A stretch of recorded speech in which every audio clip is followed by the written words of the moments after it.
perspective on this some more. We're joined by correspondent Jon Gambrell. And Jon, that is a number. We kept getting these updates. It was a lot lower, right? I mean, this was a pretty big jump in terms of the estimates. I'm not sure how they put it together, but maybe you know.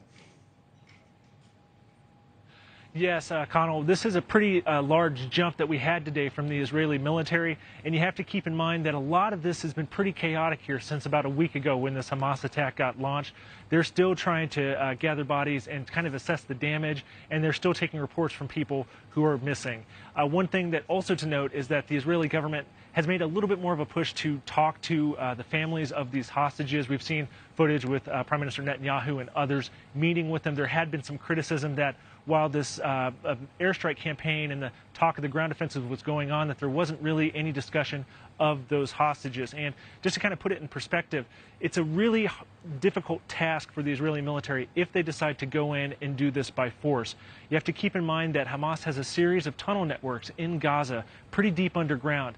And when you fight underground, it's very dangerous for both the Israeli forces, the Hamas militants that are going to fight them, as well as the hostages that can be caught in the middle. And just by way of example, I've been in Ukraine several times with the start of that war. And if you remember the Avastov steel plant in Mariupol, that they held on to that, the Ukrainians held on to that for months before the Russians ended up taking over that facility. It just goes to show how dangerous, difficult, and tough fighting in tunnel systems are.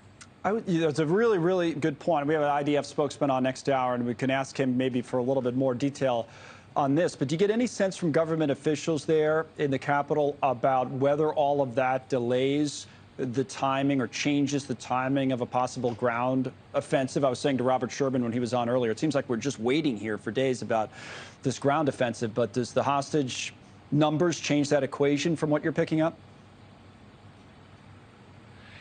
It's a really interesting question. We've heard from the Israeli military saying that this operation would start soon, that it would involve air, sea, and land forces, but we haven't seen them move in. There have been sort of small raids into the Gaza Strip. They've pulled their forces back, and we've had some inclement weather over the last 24 hours. That's cleared up. It's still pretty windy here in Jerusalem, but, they can fly in this. They can fight in this. So the question is, are they waiting potentially for the siege to have a harder effect on the Hamas fighters, which is also having a pretty critical effect on civilians as well, I have to mention?